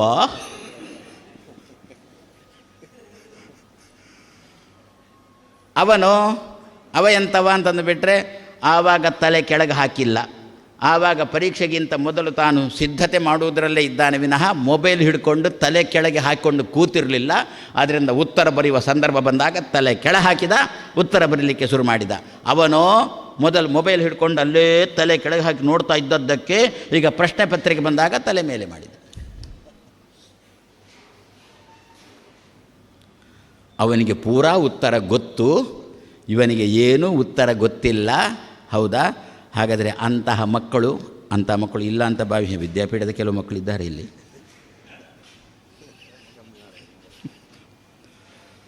ಅಂತಹ ಮಕ್ಕಳು ಪ್ರಾಮಾಣಿಕವಾಗಿ ಓದಿರಬೇಕು.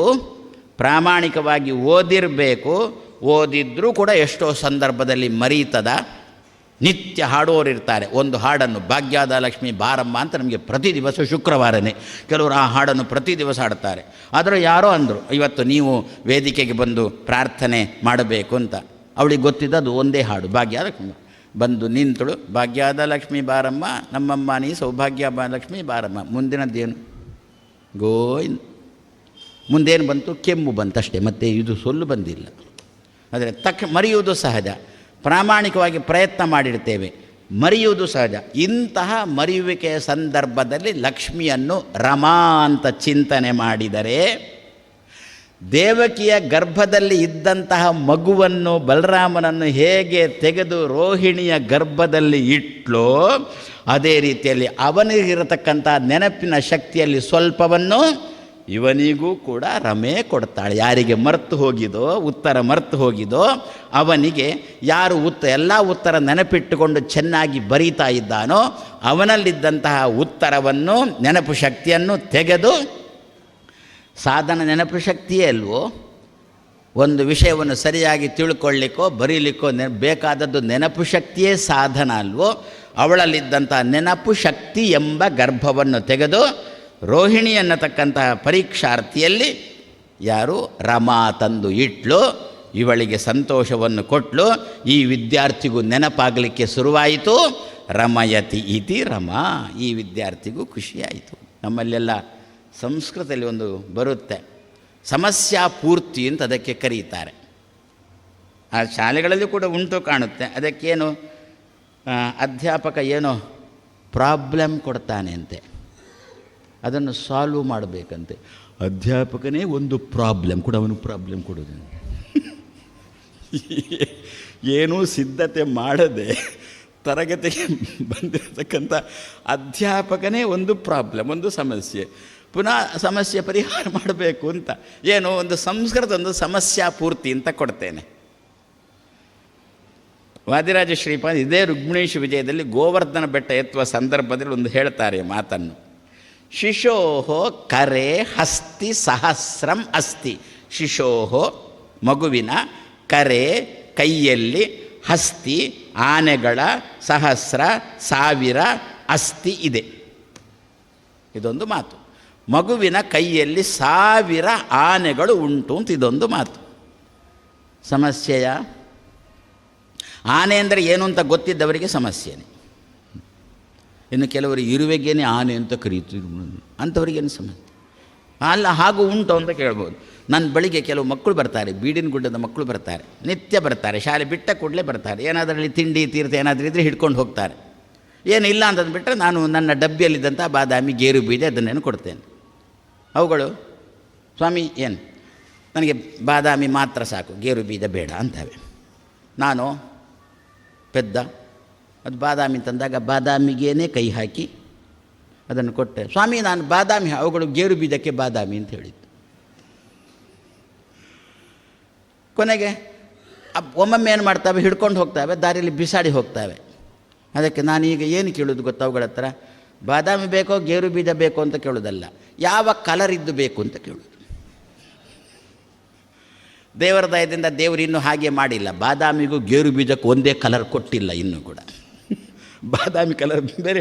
ಆವಾಗ ಮಕ್ಕಳಂತಾವೆ, ಅವುಗಳದ್ದೇ ಭಾಷೆಯಲ್ಲಿ ನಾನು ಮಾತಾಡ್ತೇನೆ. ಚಾಕ್ಲೇಟ್ ಕಲರ್ ಅಂತ, ಬಾದಾಮಿ ಅಂತಂದರೆ ಚಾಕ್ಲೇಟ್ ಕಲರ್, ಗೇರು ಬೀಜ ಅಂತಂದುಬಿಟ್ರೆ ಬಿಳಿ ಕಲರ್ ಅಂತಾವೆ, ವೈಟ್ ಕಲರ್ ಅಂತಂದ. ಆವಾಗ ಅವುಗಳಿಗೆ ಬೇಕಾದ್ದೇ ಸಿಗುತ್ತೆ. ಹಾಗಾದರೆ ಉಂಟಲ್ವೋ? ಅದೇ ರೀತಿಯಲ್ಲಿ ಕೆಲವರು ಆನೆಯನ್ನೇ ಇರುವೆಯನ್ನೇ ಆನೆ ಅಂತ ಯಾರು ತಿಳ್ಕೊಂಡ್ರೆ ಅವರಿಗೆ ಸಮಸ್ಯೆ ಇಲ್ಲ. ಶಿಶೋಕರೆ ಹಸ್ತಿ ಸಹಸ್ರ ಯಾಕೆ 2000 ಇಟ್ಕೊಳ್ತಾನೆ ಅಂತಾವೆ.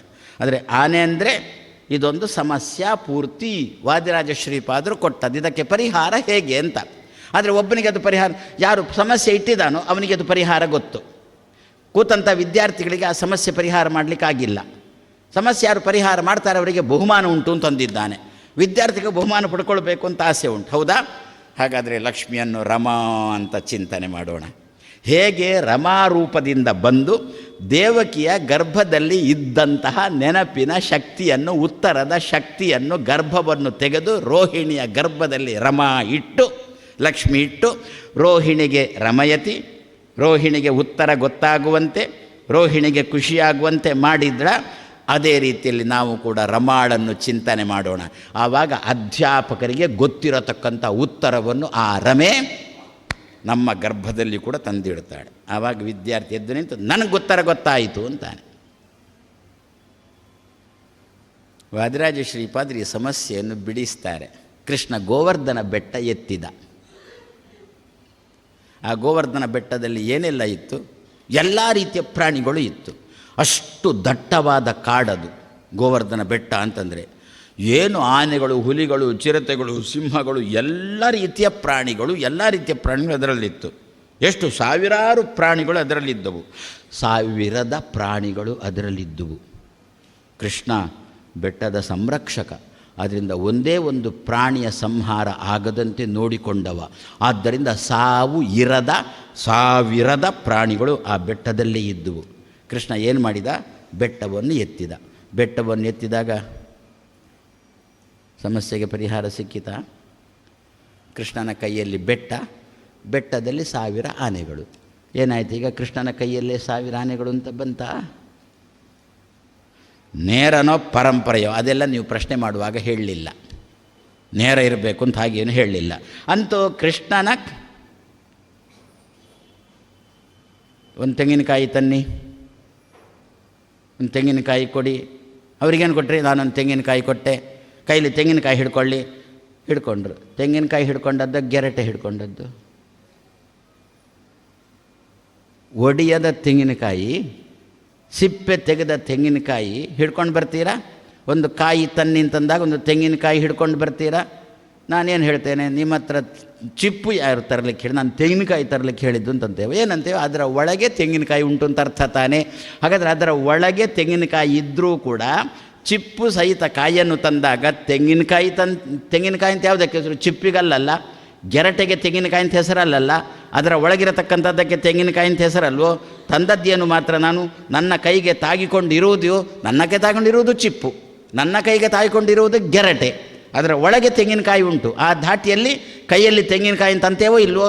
ಅದೇ ರೀತಿಯಲ್ಲಿ ಬೆಟ್ಟದಲ್ಲಿ ಆನೆಗಳು, ಬೆಟ್ಟ ಕೃಷ್ಣನ ಕೈಯಲ್ಲಿ. ಏನಾಯ್ತು ಈಗ? ಕೃಷ್ಣನ ಕೈಯಲ್ಲಿ ಬೆಟ್ಟ ಇದು ಆನೆಗಳು ಬಂದಂತೆ ಆಯಿತು. ಶಿಶೋಹೋ ಕರೆ ಹಸ್ತಿ ಸಹಸ್ರಮಸ್ತಿ ಅಂತ ಹೇಳಿಕೊಂಡು ಇದೊಂದು ಸಮಸ್ಯಾ ಪೂರ್ತಿಯಲ್ಲಿರತಕ್ಕಂತಹ ಶ್ಲೋಕ. ಆ ಶ್ಲೋಕ ನಿಮಗೆ ಈಗ ಗೊತ್ತಿರುತ್ತೆ, ಅದರ ಉತ್ತರ ನನಗೆ ಗೊತ್ತಿಲ್ಲದಿದ್ದಾಗ ನಾನು ರಮೆಯನ್ನು ನಿಮ್ಮಲ್ಲಿ ಚಿಂತನೆ ಮಾಡಿಬಿಟ್ರೆ ಅಲ್ಲಿದ್ದಂತಹ ಗರ್ಭವನ್ನು ತೆಗೆದು ನನಗೆ ವರ್ಗಾವಣೆ ಮಾಡ್ತಾಳೆ, ನನಗೆ ಖುಷಿ ಕೊಡ್ತಾಳೆ. ರಮಯತಿ ಇತಿ ರಮಾ ಅಂತ ಹೇಳಿಕೊಂಡು ಒಬ್ಬಳನ್ನೇ, ತನ್ನ ಪತ್ನಿಯನ್ನೇ ರಮೆಯನ್ನಾಗಿ, ಇಂದಿರಾಳನ್ನಾಗಿ, ಲಕ್ಷ್ಮಿಯನ್ನಾಗಿ, ಮಾಯಾಳನ್ನಾಗಿ ಭಗವಂತ ತಾನು ಕರೆದು ಭೂಮಿಯಲ್ಲಿ ಇಷ್ಟು ಕೆಲಸ ತಾನು ಮಾಡಲಿಕ್ಕೆ ಶುರು ಮಾಡಿದ. ಅಂತೂ ಶೇಷನನ್ನು ತಾನು ಮೊದಲು ಕಳಿಸಿಕೊಟ್ಟು ಆಮೇಲೆ ಭಗವಂತ ತಾನು ಭೂಮಿಗೆ ಬರಲಿಕ್ಕೆ ಅಣಿಯಾದ ಅಂತ. ಯಾಕೆ ಭೂಮಿಗೆ ಬಂದ ದೇವರು? ವಾದಿರಾಜ ಶ್ರೀಪಾದರಂತ ಇದ್ದಾರೆ, ಬಲಾತ್ ಪ್ರಗೃಹ್ಯ ಸ್ವಕವಾಟ ಪಾಲು. ಗೊತ್ತು, ಕಥೆಯೆಲ್ಲ ಗೊತ್ತು. ಸನಕಾದಿ ಋಷಿಗಳು ದೇವರ ದರ್ಶನಕ್ಕೆ ಅಂತ ಹೋದಾಗ ಜಯ ವಿಜಯರು ತಡೆದದ್ದು. ಅದೇ ಜಯ ವಿಜಯರಿಗೆ ಸನಕಾದಿ ಋಷಿಗಳು ಕೊಟ್ಟಿರತಕ್ಕಂತಹ ಶಾಪ ಕೊಟ್ಟಾಗಲೇ ಇಬ್ಬರು ದೈತ್ಯರು, ಜನಕಾದಿಗಳು ಬರುವಾಗಲೇ ದೈತ್ಯರು ಪ್ರವೇಶ ಮಾಡಿಯಾಗಿದೆ ಜಯ ವಿಜಯರಲ್ಲಿ. ದೈತ್ಯರು ಪ್ರವೇಶ ಮಾಡಿದ್ದಕ್ಕೇನೆ ತಡೆದದ್ದು. ಅದರಿಂದ ಭೂಮಿಗೆ ದೈತ್ಯರು ಇವರಿಬ್ಬರನ್ನು ಕರ್ಕೊಂಡು ಭೂಮಿಗೆ ತಾವು ಬಂದಿದ್ದರು. ಶಾಪ ಪ್ರಕಾರ 3 ಜನ್ಮದಲ್ಲಿ ನೀವು ಭೂಮಿಯಲ್ಲಿ ದೈತ್ಯರಿಂದ ಕೂಡಿಕೊಂಡು ಭೂಮಿಯಲ್ಲಿ ಹುಟ್ಟಬೇಕು. ಅಲ್ಲಿ ಇರುವಾಗೇನುಂಟು ಭಾಗವತದಲ್ಲಿ ಅಂತಂದರೆ ಅಸುರ ಯೋನಿಷು ಅಂತುಂಟು. ಅಸುರ ಯೋನಿಗಳಲ್ಲಿ ನೀವು 3 ಜನ್ಮದಲ್ಲಿ ಹುಟ್ಟಬೇಕು ಅಂತ ಉಂಟು. ಮೊದಲು ಹಿರಣ್ಯಾಕ್ಷ ಹಿರಣ್ಯಕಶಿಪು, ಅದಿತಿಯಲ್ಲಿ ಬಂದರು, ಅವಳು ದೈತ್ಯಳು, ಸರಿ, ದೈತ್ಯ ಯೋನಿಷು. ಎರಡನೇದ್ದು ರಾವಣ ಕುಂಭಕರ್ಣರು, ಯಾರು ಋಷಿ ಕೀಕಸಾನ, ಏನು ದೈತ್ಯಳು, ಸರಿ. ಮೂರನೇದ್ರಲ್ಲಿ ಶಿಶುಪಾಲ ದಂತವಕ್ರರು, ಯಾರ ಮಕ್ಕಳು? ಕುಂತಿಯ ತಂಗಿ ಮಕ್ಕಳು. ಅವಳು ದೈತ್ಯಳ, ಕುಂತಿ ತಂಗಿ ದೈತ್ಯಳ. ಭಾಗವತ ಏನು ಹೇಳುತ್ತೆ? ನೀವು 3 ಜನ್ಮದಲ್ಲಿ ದೈತ್ಯ ಯೋನಿಯಲ್ಲಿ ಹುಟ್ಟಬೇಕಂದ್ರೆ ಏನರ್ಥ? ದೈತ್ಯ ಸ್ತ್ರೀಗೆ ಮಕ್ಕಳಾಗಿ ಹುಟ್ಟಬೇಕು ಅಂತ ಅರ್ಥ. ಶಿಶುಪಾಲ ದಂತವಕ್ರರು ಕುಂತಿಯ ತಂಗಿಯ ಮಕ್ಕಳು. ಕುಂತಿ ತಂಗಿ ರಾಕ್ಷಸಿಯ, ಕುಂತಿ ತಂಗಿ ಅಸುರಳ. ಅದಕ್ಕೆ ಆಚಾರ್ಯ ಮಧ್ವರ ಅರ್ಥ ಬರೀತಾರೆ. ಏನು? ದೈತ್ಯ ಯೋನಿಗಳಲ್ಲಿ ಅಂದರೆ ಸ್ವಲ್ಪ ವ್ಯಾಕರಣ ಪ್ರಕಾರ, ಸಂಸ್ಕೃತ ಪ್ರಕಾರ ಹೇಳ್ತಾ ಹೋದರೆ ಸ್ವಲ್ಪ ಇದು ಜಾಸ್ತಿ ಆಗುತ್ತೆ. ಇಷ್ಟೇ ಹೇಳ್ತೇನೆ, ದೈತ್ಯ ಯೋನಿಗಳಲ್ಲಿ ಅಂದರೆ ದೈತ್ಯರಿಂದ ಕೂಡಿಕೊಂಡು ಹುಟ್ಟಿಂದ ಅದಕ್ಕರ್ಥ ಅಂತಾರೆ. ದೈತ್ಯರಿಂದ ಕೂಡಿಕೊಂಡು ಹುಟ್ಟಿಂದ ಅದಕ್ಕರ್ಥ ವಿನಃ ದೈತ್ಯರ ಹೊಟ್ಟೆಯಿಂದ ಹೊರಗೆ ಬನ್ನಿಂತ ಅದಕ್ಕರ್ಥ ಅಲ್ಲ ಅಂತ ಆಚಾರ್ಯ ಮಧ್ವರು ಬರೆದರು. ಈಗೇನಾಯಿತು? ದೈತ್ಯರಿಂದ ಕೂಡಿಕೊಂಡೇ ಹುಟ್ಟಿದ್ರು. ಕುಂತಿಯ ತಂಗಿಯ ಮಕ್ಕಳಾದರೂ ಕೂಡ ಅವರು ದೈತ್ಯರಿಂದ ಕೂಡಿಕೊಂಡೇ ಹುಟ್ಟಿದ್ದು. ಜೊತೆಯಲ್ಲಿ ದೈತ್ಯರು ಇದ್ದೇ ಇದ್ದರು. ಶಿಶುಪಾಲ ದಂತವಕ್ರು ಹುಟ್ಟುವಾಗಲೂ, ರಾವಣ ಕುಂಭಕರ್ಣರಾಗಿ ಜಯ ವಿಜಯರು ಹುಟ್ಟುವಾಗಲೂ, ಹಿರಣ್ಯಾಕ್ಷ ಹಿರಣ್ಯಕಶಿಪಾಗಿ ಹುಟ್ಟುವಾಗಲೂ ಕೂಡ ಅಲ್ಲೇ ದೈತ್ಯರು ಹಿಡ್ಕೊಂಡಿದ್ರಲ್ಲ. ಯಾವಾಗ ತಡೆದ್ರೋ ಅಲ್ಲೇ ದೈತ್ಯರು ಹಿಡ್ಕೊಂಡಿದ್ರು ಅವರನ್ನು, ಜಯ ವಿಜಯರನ್ನು. ಅಲ್ಲಿಂದ ಭೂಮಿಗೆ ಬಂದರು. ಓಹೋ, ಹಾಗಾದರೆ ಏನಾಯಿತು ಅಂತಂದುಬಿಟ್ರೆ, ಏನಾದರೂ ಒಂಚೂರು ದೇವಸ್ಥಾನಕ್ಕೆ ಹೋಗ್ತೇನೆ, ದೇವರ ಬಗ್ಗೆ ನಾನೇನಾದರೂ ಒಂಚೂರು ಚಿಂತನೆ ಮಾಡ್ತೇನೆ ಅಂತ ಹೀಗೆ ಯಾರಾದರೂ ಹೇಳಲಿಕ್ಕೆ ಶುರು ಮಾಡಿದರೆ ನಾವೇನು ಮಾಡ್ತೇವೆ ಅವರಿಗೆ? ಅದೆಲ್ಲ ಈಗ ಬೇಡ, ಈಗ ಓದು, ಏನಿದ್ರು ಈಗ ಓದು, ಏನಿದ್ರು ಕೂಡ ಮುಂದೆ ನೋಡೋಣ. ಅಲ್ಲ, ನಾನೊಂಚೂರು ಏಕಾದಶಿ ಬೇಡ ಬೇಡ ಬೇಡ ಬೇಡ. ಏಕಾದಶಿ ನಿಮಗೆ ಓದಲಿಕ್ಕೆ ತೊಂದರೆ ಆಗುತ್ತೆ, ಮಾರ್ಕ್ ಬರಲಿಕ್ಕೆ ತೊಂದರೆ ಆಗುತ್ತೆ, ತುಂಬ ಮಾರ್ಕ್ ಬರಬೇಕು. ಮಗು ಕೇಳಿತು, ಅಮ್ಮ ನನಗೆ ತುಂಬ ಮಾರ್ಕ್ ಬಂದದ್ರಿಂದ ನಿನಗೇನು ಲಾಭ ಅಂತ ಮಗು ಕೇಳಿತು ಅಮ್ಮನ ಹತ್ರ, ನೇರವಾಗಿಯೇ ಕೇಳಿತು. ಅದಕ್ಕೆ ಅಮ್ಮ ಅಂದಳು, ನಿನಗೆ ತುಂಬ ಮಾರ್ಕ್ ಬಂದರೆ ನಾನು ಬೀದಿಯಲ್ಲಿ ತಿರುಗಾಡುವಾಗ 100 ಮಾರ್ಕ್ ಬಂದ ನನ್ನ ಮಗುವಿಗೆ ಅಂತ ಹೇಳಿಕೊಂಡು ಬರಲಿಕ್ಕೆ ಅನುಕೂಲ ಆಗುತ್ತೆ. ಪಾಪ ಅಮ್ಮ ಮೆರೆಯುವುದಕ್ಕೋಸ್ಕರ ಮಗುವನ್ನು ಬಲಿ ಕೊಡೋದು. ನೀನು ಡಾಕ್ಟ್ರೇ ಆಗಬೇಕು, ನೀನು ಇಂಜಿನಿಯರೇ ಆಗಬೇಕು, ಯಾಕೆ ನಾಳೆ ನಾನು ಡಾಕ್ಟ್ರ ತಾಯಿ ಅಂತ ಆಗಬೇಕು.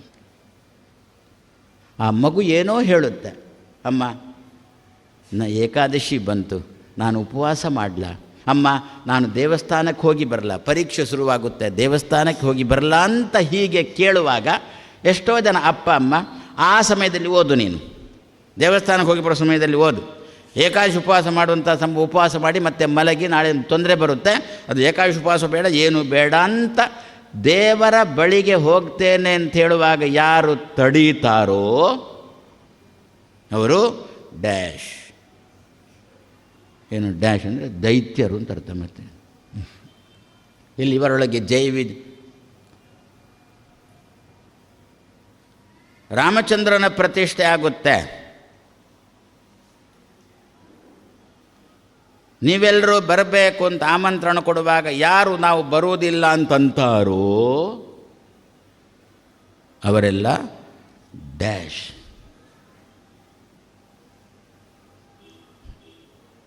ಅಷ್ಟೇ ತಾನು ಇಲ್ಲಿ ನಡೆದದ್ದು. ಸನಕಾದಿ ಮುನಿಗಳು ದೇವರ ದರ್ಶನಕ್ಕೆ ಅಂತ ಹೋದಾಗ ನಿಮ್ಮಲ್ಲಿ ಇರ್ಬೋದು, ಏನು ರಾಜಾಂಗಣದ ಉಪನ್ಯಾಸಕ್ಕೆ ಅಂತ ಹೊರಟಿದ್ದೀರಾ, ಇವತ್ತು ಸಾಲದಕ್ಕೆ 4 ಗಂಟೆಗೇನೆ ಹೊರಟಿದ್ದೀರಾ. ರಮಾನಾಥನದ್ದು ಗಣಪತಿ ಬಗ್ಗೆ ಒಳ್ಳೆಯ ಚಿತ್ರಣ ಇತ್ತಿವತ್ತು. ಯಾಕೆ ನಾಡ್ದು ನಾವು ಗಣಪತಿ ಪೂಜೆ ಮಾಡುವವರು, ನಾವು ಪೂಜೆ ಮಾಡುವಾಗ ಗಣಪತಿ ಕಿವಿಗೆ ಹತ್ತಿಟ್ಟುಕೊಳ್ಬಾರ್ದು. ಮತ್ತು ಕಿವಿಯನ್ನು ಅರಳಿಸಿಕೊಂಡು ನಾವು ಮಾಡತಕ್ಕಂಥ ಪೂಜೆಯನ್ನು ತಗೊಳ್ಬೇಕೆನ್ನುವ ಉದ್ದೇಶದಿಂದ ಪರ್ಯಾಯ ಶ್ರೀಗಳವರು ಇವತ್ತು ವಿಶೇಷವಾಗಿ ಗಣಪತಿ ಸಮೀಕ್ಷೆ ಅಂಥೇಳಿ ಒಳ್ಳೆಯ ತಿಳಿದ ವಿದ್ವಾಂಸನಾದ ಶತಾವಧಾನಿ ಯಾರು ರಾಮನಾಥ ಏನೋ ಅಂತ ಎರಡರಲ್ಲಿ ಒಂದು, ಅವನ ಅಪ್ಪನಷ್ಟೇ ಭಾರೀ ದೊಡ್ಡ ವಿದ್ವಾಂಸರು, ಅವನನ್ನು ಇಲ್ಲಿ ಕರೆಸಿ ಇಲ್ಲಿ ಕೂಡಿಸಿ ಅಷ್ಟೂ ಗಣಪತಿಗಳ ಚೀನಾದಿಂದ ಆರಂಭ ಮಾಡಿಕೊಂಡು ಜಪಾನ್ ತನಕದ ಎಲ್ಲ ಗಣಪತಿಗಳನ್ನು, ಸದ್ಯ ಗಣಪತಿಯನ್ನು ನಮ್ಮಲ್ಲೇ ಕಣ್ಮರೆ ಆಗ್ತಾನೋ ಏನೋ. ಇನ್ನು ಗಣಪ ನೋಡಬೇಕಾದ್ರೆ ಚೀನಾಕ್ಕೆ ಹೋಗಬೇಕು, ಜಪಾನಿಗೆ ಹೋಗಬೇಕು, ಜರ್ಮನಿಗೆ ಹೋಗಬೇಕು, ಇಂಡೋನೇಷ್ಯಾಕ್ಕೆ ಹೋಗಬೇಕು. ಇಲ್ಲೆಲ್ಲ ಕಲ್ಲುಗಳು ಮಾತ್ರ ಇರ್ತವೆ, ಗಣಪತಿ ಮೆರವಣಿಗೆಗೆ ಬೇಕಾದ ಕಲ್ಲುಗಳು ಮಾತ್ರ ಇರ್ತವೆ. ಮತ್ತು ಗಣಪತಿ ಮೆರವಣಿಗೆ ನಲ್ಲೇ ಹೋಗ್ತಾನೆ ಏನೋ ಅಂತ. ಆ ಗಣಪತಿಯನ್ನು ಇಲ್ಲೇ ಕೂಡಿಸ್ಬೇಕೆನ್ನುವ ಉದ್ದೇಶದಿಂದ ಪರ್ಯಾಯ ಶ್ರೀಗಳವರು ಒಂದು ಹೊಸ ಕಾರ್ಯಕ್ರಮ ಕೊಟ್ಟರಲ್ವೋ. ಇಂಥ ಕಾರ್ಯಕ್ರಮಗಳು ಆ ಉತ್ಸವ ಬರ್ತದೆ ಅಂತಂದಾಗ ಅದಕ್ಕಿಂತ 2 ದಿವಸ ಮೊದಲು, 1 ವಾರ ಮೊದಲು ಅಂತಂದುಬಿಟ್ರೆ ನಮ್ಮ ಜನ, ನಮ್ಮ ಜನಕ್ಕೆ ಒಂದು ಬಿರುದು ಉಂಟು, ಏನು ಗೊತ್ತಾ? ಶಾಶ್ವತ ವಿಸ್ಮರಣಶೀಲ. ಅದು ನನ್ನ ಬಿರುದು, ಶಾಶ್ವತ ವಿಸ್ಮರ. ಹೇಳಿದ ಕೂಡಲೇ ಮರೆತು ಬಿಡುವವರಂತೆ. ಯಾವುದು? ಇದನ್ನು ಮಾತ್ರ. ಮತ್ತೆಲ್ಲ ನೆನಪಿರುತ್ತೆ, ಇದನ್ನು ಮಾತ್ರ ಹೇಳಿದ ಕೂಡಲೇ ಮರೆತು ಬಿಡುವರು. ಅದಕ್ಕೋಸ್ಕರ ಏನು ಮಾಡಿದರು, 2 ದಿವಸ ಮೊದಲು ರಮಾನಾಥನನ್ನು ಕರೆಸಿ, ರಮಾನಾಥ ಆಚಾರ್ಯರನ್ನು ಕರೆಸಿ, ಪರ್ಯಾಯ ಪುತ್ತೇಗೆ ಶ್ರೀಗಳವರು ಇದೇ ರೀತಿಯಲ್ಲಿ ಇನ್ನು ಮುಂದೆ ಕೃಷ್ಣಾಷ್ಟಮಿ ಬರುತ್ತಲ್ಲ, ಆವಾಗಲೂ 2 ದಿವಸ ಮೊದಲು ಕೃಷ್ಣ ಸಮೀಕ್ಷೆ ಅಂತ ಮಾಡಲಿ. ದೀಪಾವಳಿ ಬರುತ್ತಾ, ಆವಾಗಲೂ 2 ದಿವಸ ಮೊದಲು ದೀಪಾವಳಿ ಸಮೀಕ್ಷೆ ಅಂತ ಮಾಡಲಿ. ಆವಾಗ ನಮ್ಮ ಜನ ಸರಿಯಾಗಿ ದೇವರ ಆರಾಧನೆಗೆ ತೊಡಗುತ್ತಾರೆ. ಅದರ ಫಲಿತಾಂಶ, ಆ ಫಲಿತಾಂಶದ್ರದ್ದು ಏನಾಗುತ್ತೆ ಅಂತಂದು ಬಿಟ್ಟರೆ, ಎಲ್ಲರಿಗೂ ಕೂಡ ಯಾರೆಲ್ಲ ರಾಮಕೃಷ್ಣನನ್ನು ವಿರೋಧಿಸ್ತಾರೋ ಅವರಿಗೂ ಕೂಡ ಒಳ್ಳೆಯ ಬುದ್ಧಿ ಬರತಕ್ಕಂಥದ್ದನ್ನು ಗಣಪತಿ ಕೊಡ್ತಾನೆ. ಕಿವಿ ಅರಳಿಸಿಕೊಂಡು ಗಣಪತಿ ನಮ್ಮ ಪೂಜೆ ತೆಕೊಡ್ದು. ಇಲ್ಲದಿದ್ದರೆ ಈಚೆ ಬದಿಯಲ್ಲಿ ಗಣಪತಿಯನ್ನು ಕೂಡಿಸುವುದು. ನಾನು ಮೊನ್ನೆ ಒಂದು ಮಾತು ಅಂದಿದ್ದೆ, ಏನು ಅಂತ, ಗರ್ಭವಾಸ ಗಣಪತಿಗೆ. ಏನು ಗರ್ಭವಾಸ ಅಂದರೆ, ಅದು ಮೊನ್ನೆ ಅದರ ವಿವರಣೆ ನೋಡಿದ್ದೇವಲ್ವಾ. ಏನು, ಮುದುಡಿ ಕೂತ್ಕೊಳ್ಳೋದು, ಭಯದಿಂದ ಕೂತ್ಕೊಳ್ಳೋದು, ಆಚೆ ಹೋಗಲಿಕ್ಕಿಲ್ಲ ಈಚೆ ಹೋಗಲಿಕ್ಕೆ, ಅವು ನೀರು ಹಾಕುವಾಗ ತನಕ ಇಲ್ಲೇ ಕೂತ್ಕೊಂಡಿರಬೇಕು. ಆಚೆ ಬದಿಯಲ್ಲಿ ಏನೋ ದೊಡ್ಡ ಶಬ್ದ ಮಾಡಿಕೊಂಡು ಇದಕ್ಕೂ ಅದಕ್ಕೂ ಸಂಬಂಧ, ರಾತ್ರಿ ಹಾಗಲ್ಲಂತ ಆಚೆ ಬದಿಯಲ್ಲಿ ಏನೋ ಒಂದು ಕಾರ್ಯಕ್ರಮ ನಡೀತಾ ಇರ್ತವೆ. ಗಣಪತಿ ಹತ್ತಿಡಿಕೊಂಡು ಕೇಳತಕ್ಕಂಥ ಪ್ರಸಂಗ ಬರುತ್ತಲ್ವೋ, ಅದನ್ನು ತಪ್ಪಿಸಿದರು ಪುತ್ತಿಗೆ ಶ್ರೀಗಳವರು. ಗಣಪತಿ ಆರಾಮವಾಗಿ, ಗಣಪತಿ ಯಾವಾಗ ನಿಮ್ಮೆಲ್ಲರ ಪೂಜೆಯನ್ನು ಆರಾಮವಾಗಿ ತೆಕೊಂಡ ಅಂತಂದರೆ, ಮುಂದೆ ನಮ್ಮ ಜೀವನದಲ್ಲಿ ಬರತಕ್ಕಂಥ ವಿಘ್ನಗಳನ್ನೆಲ್ಲ ಗಣಪತಿ ಪರಿಹಾರ ಮಾಡಿ, ಮಧುರೆಯಲ್ಲಿ ಕೃಷ್ಣನು, ಕಾಶಿಯಲ್ಲಿ ವಿಶ್ವನಾಥನು ಚೆನ್ನಾಗಿ ರಾಮನಂತೆ ರಾರಾಜಿಸುವಂತೆ ಗಣಪತಿ ಮಾಡಿಕೊಡ್ತಾನೆ. ಅದಕ್ಕೋಸ್ಕರ ಗಣಪತಿ ಸಮೀಕ್ಷೆ ಅಂತ ಇಲ್ಲಿ ಆಯ್ತಲ್ಲ. ಹಾಗಾದರೆ ಆ ರೀತಿಯಲ್ಲಿ ನೀವೆಲ್ಲರೂ ಕೂಡ ಭಗವಂತನ ಆರಾಧನೆಯನ್ನು ಮಾಡಬೇಕು ಅಂತ. ಹಾಗಾದರೆ ತಡೆಯುವಿಕೆ ಬಂತು. ಸನಕಾದೃಷಿಗಳು ತಡೆದ್ರು ಅಂತಂದರೆ ದೈತ್ಯರ ಪ್ರವೇಶ ಆಯಿತು ಅಂತ ಅರ್ಥ ಅಲ್ಲಿ. ಅದೇ ರೀತಿಯಲ್ಲಿ ನಾವು ಕೂಡ ಇಂಥ ವಿಷಯಗಳನ್ನು ಸುತರಾಂ ತಡೆಯಬಾರ್ದು. ನಮ್ಮ ಮಗು ಏಕಾದಶಿ ಉಪವಾಸ ಮಾಡ್ತೇನೆ ಅಂತ ಅನ್ನುತ್ತಾ ಪ್ರೋತ್ಸಾಹ ಕೊಡೋಣ. ನಾನು ಹೇಳಿದ್ದೇ ಕಾಣುತ್ತೆ, ಮಕ್ಕಳು ಮನೆಯಲ್ಲಿ ಏನಾದರೂ ಹೇಳಿಬಿಟ್ರೆ ಅದೆಲ್ಲ ಮಠಕ್ಕೆ, ಅದೆಲ್ಲ ಪುರೋಹಿತರು, ಅದೆಲ್ಲ ವಿದ್ವಾಂಸರಿಗೆ, ಪುರೋಹಿತರ ವಿದ್ವಾಂಸರ ಹತ್ರ ಕೇಳಿಬಿಟ್ರೆ ಅದೆಲ್ಲ ಮಠಕ್ಕೆ ಅಂತ ಅಂದ್ಬಿಟ್ರು. ಮಠದಲ್ಲಿದ್ದಂಥ ನಮ್ಮ ಸಿಬ್ಬಂದಿ ಹತ್ರ ಕೇಳಿಬಿಟ್ರೆ ಅದೆಲ್ಲ ಸ್ವಾಮಿಗಳಿಗೆ ಅಂತಂದರು. ಚಿಕ್ಕ ಸ್ವಾಮಿಗಳಿಗೆ ಕೇಳಿಬಿಟ್ರೆ ದೊಡ್ಡ ಸ್ವಾಮಿಗಳಿಗೆ ಅಂತ ಅಂದ್ಬಿಟ್ರು.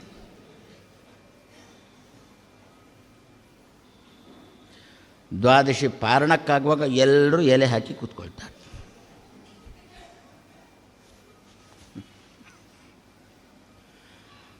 ನಮ್ಮ ಮಗುವಿಗೆ ಇಂಥದ್ದು ತೋರುವುದೇ ತುಂಬ ವಿರಳ. ತೋರ್ತದೆ ಅಂತಂದಾಗ ತೋರುವಿಕೆ, ಈ ರೀತಿಯಲ್ಲಿ ದೇವಸ್ಥಾನಕ್ಕೆ ಹೋಗಬೇಕು, ದೇವರ ಬಗ್ಗೆ ಒಂಚೂರು ತಿಳ್ಕೊಳ್ಬೇಕು ಅಂತ ಮಗುವಿಗೆ ತೋರ್ತದೆ ಅನ್ನತಕ್ಕಂಥ ಒಂದು ಮಿಂಚು ಹುಳ, ಮೆಣ್ಣಂಪುಳ್ಳಿ ಅಂತ ಕರಿತೇವೆ. ಮಿಂಚು ಹುಳ ಗೊತ್ತಾ? ಅದರ ಒಂಚೂರು ದೀಪ ಇರುತ್ತಲ್ವೋ, ಅದಕ್ಕೆ ತಂದೆ ತಾಯಿ ನಾವೆಲ್ಲ ಒಂಚೂರು ತುಪ್ಪ ಸುರಿಯೋಣ, ಆ ದೀಪ ಮತ್ತಷ್ಟು ದೊಡ್ಡದಾಗುವಂತೆ ಮಾಡೋಣ. ಆವಾಗ ನಮ್ಮ ಸಮಾಜಕ್ಕೆ, ನಮ್ಮ ದೇಶಕ್ಕೆ ಕಾಲ ಕಾಲಕ್ಕೆ ಮಳೆ ಬರುತ್ತೆ, ಕಾಲ ಕಾಲಕ್ಕೆ ಬೆಳೆ ಬರುತ್ತೆ. ಇವರಿಬ್ಬರು ತಡೆದ್ರು, ಸನಕ 4 ಋಷಿಗಳನ್ನು ತಡೆದ್ರು. ಆವಾಗಲೇ ದೈತ್ಯರ ಪ್ರವೇಶ ಆಗಿದೆ. ಆ ದೈತ್ಯರಿಂದ ಕೂಡಿಕೊಂಡು ಅಸುರ ಯೋನಿಷು ಅಂತಂದರೆ, ಅಸುರ ತೃತೀಯಾರ್ಥೆ, ಸಪ್ತಮ್ಯರ್ಥೆ, ಪಂಚಮ್ಯರ್ಥೆ, ಸಪ್ತಮಿ ಅಂತ ಹೇಳಿಕೊಂಡು ಅಲ್ಲಿ ಎನ್ನುವುದಕ್ಕೆ ಇಂದ ಎನ್ನತಕ್ಕಂಥ ಅರ್ಥವನ್ನು ಮಾಡಲಿಕ್ಕೆ ಆಗುತ್ತೆ ಅಂತ ಹಿರಿಯರು ಹೇಳಿದಂತೆ ಅಸುರರಿಂದ ಕೂಡಿಕೊಂಡು ತಾವು ಭೂಮಿಯಲ್ಲಿ ಬಂದರು. ದೇವರಂದ ಅಂತೆ, ನನ್ನ ಮನೆ ಬಾಗಿಲು ಕಾಯುವವರು ಯಾರೋ ಇಬ್ಬರು ಅವರನ್ನು ಕಳ್ಳತನ ಮಾಡಿಕೊಂಡು ಓಡಿ ಹೋದರು.